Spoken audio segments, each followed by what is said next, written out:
சாமியோட நினைவு நாள். ஏப்ரல் மாதம் எத்தனை வெம்மையானது. சோம்பலின் வேர்களில் இருந்து விழுந்த வசந்தத்தின் மழைத்தூறல்களில்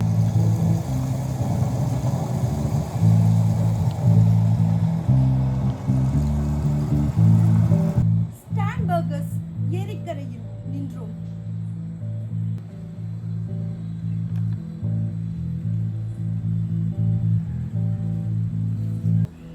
The mind has 1,000 eyes and the heart but one.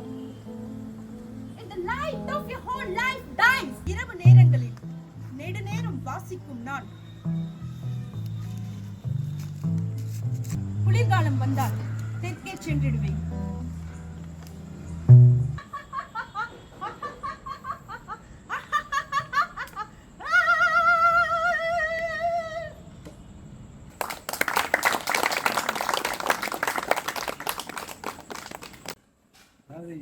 DS எலியட்டை அவருடைய வேஸ்ட்லேண்டை ப்ளே பண்ணுறது எளிதான காரியம் கிடையாது. ஏன்னா ஃபர்ஸ்ட் வேர்ல்டு வாருக்கு பிறகு ஐரோப்பாவில் ஏற்பட்ட பெரிய நெருக்கடிகளும் வாழ்வியல் சூழல்களும் ஊருவிட்டு ஊர் போனவர்களும் நிறைய கைதிகளானவங்களும் இறந்து மடிந்த அவ்வளவு மனித குல கூட்டமும் உலக விளிம்புகளில் தீப்பற்றி எரிந்து கொண்டிருக்கும் இவ்வாறையும் அன்பு தலைக்கு என்று கூற தெம்புண்டா நமக்குங்கிற இதை தாமஸ் மேனுடைய நாவலில் வரக்கூடிய வார்த்தை. அதனால் இந்த பிளே மிக முக்கியமான பிளே. இதுக்கான கோல்பட்டியிலிருந்து கோல்பட்டி பக்கத்தில் எல்லா பக்கத்திலிருந்து வந்த பார்வையாளர்கள் ரொம்ப கவனமாக ரொம்ப அது வேஸ்டாண்டுக்கு டிஎஸ் எலியட்டுக்கு ஒரு மரியாதை கொடுக்குற மாதிரி அந்த புயத்துக்குள்ளே அவங்க அறியாமல் அவங்க உள்ள பாய்த்தாங்க. அவங்களுக்கு தான் பார்வையாளர் தான் முதல்.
அவனை எப்படி காப்பாற்றணும்னு அவங்களுக்கு தெரியல.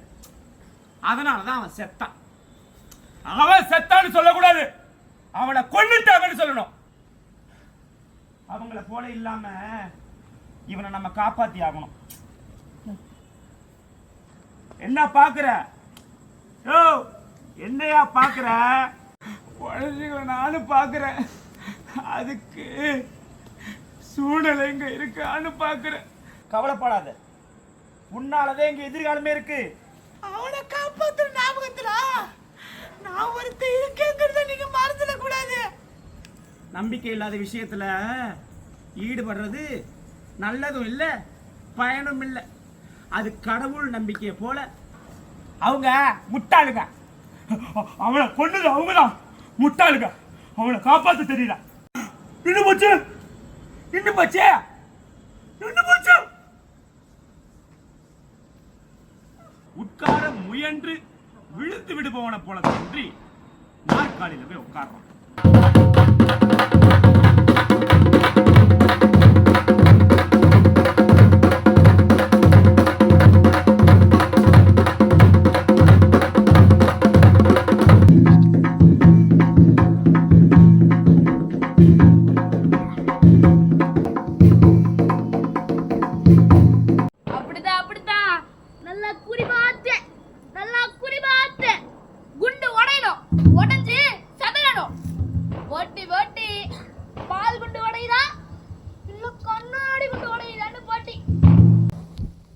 வெறி பிடிச்சிருச்சுன்னா தலகால் போறதும் தெரியாது, வெட்டி வழங்குறதும் தெரியாது. ரொம்ப ஆர்வம் காட்டாத. சும்மா வேடிக்கை பருவம் பாட்டுக்கு. சட்டாம் போயா, நாயம் சொல்ல வந்துட்டார் நாயம்.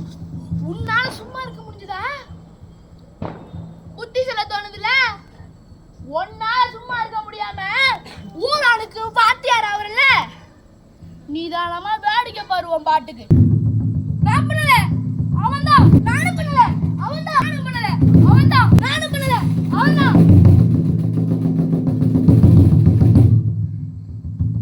நானும் பண்ணல, அவன்தான்.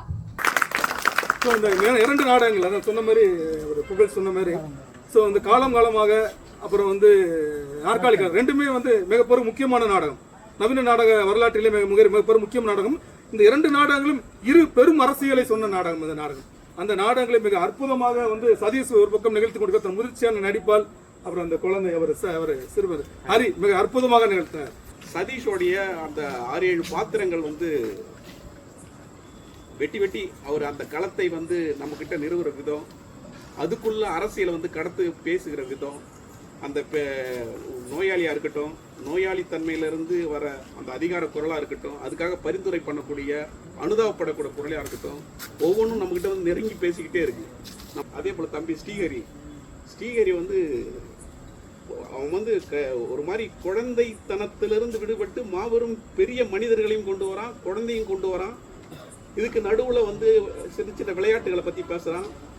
அவன் வந்து கடத்துகின்ற அந்த ஒரு மாய வித்தை வந்து அப்படியே அடுத்தடுத்த சிந்தனைகளை வந்து பறவை விட்டு கொண்டே இருக்கிறது. காலங்காலமான ஒரு நாடகத்தில் வந்து என்னென்னா, நானே அதிகாரியாக இருக்கேன், நானே வந்து அதிகாரமாக இருக்கேன், நானே நோயாளியாக இருக்கேன், நானே டாக்டராக இருக்கேன். இது வந்து என்னென்னா பல்வேறு படிமங்களை மட்டும் இல்லை, எனக்குள்ள பல விஷயங்கள் பூரா வந்து வெளியே கொண்டு முடிக்கணும். இப்போ தான் ஃபஸ்ட்டு நாடகம் தனிநபர் நாடகம்னா என்னென்னு ஒரு ஸ்கிரிப்டில் ஏதோ மாதிரி இருக்குமோன்னு நினச்சேன். ஆனால் வேறு பாத்திரங்களை வந்து நாடகத்தோட ஒரு வெவ்வேறு சாத்தியங்கள் என்னவா இருந்தது புரிய முடிஞ்சது இன்னைக்கு. நன்றி. பிரமாம நடிச்சிங்க, நான் தம்பிக்கு வாழ்த்து விரும்புகிறேன். இவன் வந்து இவரோட என்ன அவன் என்ன சொல்றான்னு கேட்டீங்கன்னா இதை போய் பார்க்கணும்னு சொல்றான்.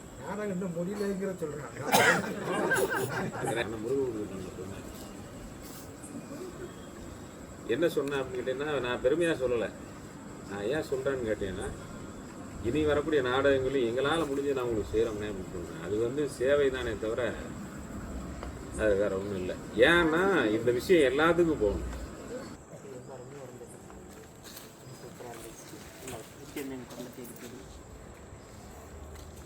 வேறுபட்ட கருத்தமைப்பில் ஒற்றை மனிதனால் எழுதப்பட்ட 2 நாடகத்தை ஒரு நாடகத்துறையில் பல வருடம் பயிற்சி பெற்று போட்டவர் வந்து அது ஒரு மகன் இருந்துச்சு. அதே மாதிரி ஒரு சின்ன பையன், ஒரு 13 வயசு பையன் வந்து நடித்தது ரொம்ப எனக்கு பார்க்க ரொம்ப சந்தோஷமாகவே இருந்துச்சு. அவன் பேசி முடிச்சு நான் கேப் விடுவான். அப்போ அவன் குரல் எந்த சைடு இருந்து கேட்குதுன்னு சொல்லிட்டு அதை நான் என் காது அதை அவன் இதை வாட்ச் பண்ணிட்டே இருக்கும். அங்கிட்ட இங்கிட்ட அவன் இது நான் அசைவு நோட் பண்ணிகிட்டே இருப்பேன். எங்கிட்ட இருந்து அவன் ஸ்பீச் கேட்குது, கீழே இருந்து கேட்குதா, மேலே இருந்து கீழே உட்காந்துருக்கானா, இந்த படத்துக்கிட்ட நடிக்கிறானா, எல்லாத்தையும் வாட்ச் பண்ணிகிட்டே இருப்பேன். நான் பார்க்குறது ஒன்று, தானே ஈடுபட்டுக்கிட்டு அதன் மூலமாக ஒரு அறிவை பெறதுங்கிறது ஒன்று. சில நிகழ்ச்சியில் பார்வையாளனாக இருந்து சிலதை பெற்றுக்கலாம், சிலது பங்கெடுப்பாளனாக இருந்தால் தான் அந்த அனுபவத்தை பெற முடியும். இந்த சின்ன வயசில் இந்த பையன் இவ்வளோ அருமையாக பண்ணிட்டான். எனக்கு நாடகத்தையே மறந்துட்டு என்ன சொல்ல வர்றது, என்ன நாடகங்கிற தன்மையே மறந்துட்டு முழுக்க அந்த பையனுடைய நடிப்பிலேயே போயிட்டு அந்த நாடகத்தினுடைய இதே போயிடுச்சு. எனக்கு அதுக்குள்ளேயே ட்ராவல் ஆகி போனேன். என்ன அப்புறமா இந்த பையன் இப்படி இந்த வயசில் போய் இவ்வளோ ஒரு டெக்ஸ்ட் மனப்பாடம் வச்சுருக்கேன். எப்பா இந்த நிலத்தை உயிர்ப்போடு வைத்து கொண்டிருக்க நீங்கள் கோவில்பட்டி மக்களாக உங்கள் அனைவரோட அன்பும் ஆதரவும் தேவைன்னு கேட்டுக்கிறோம். நிகழ்வு நிறைவுபடுகிறது. நன்றி.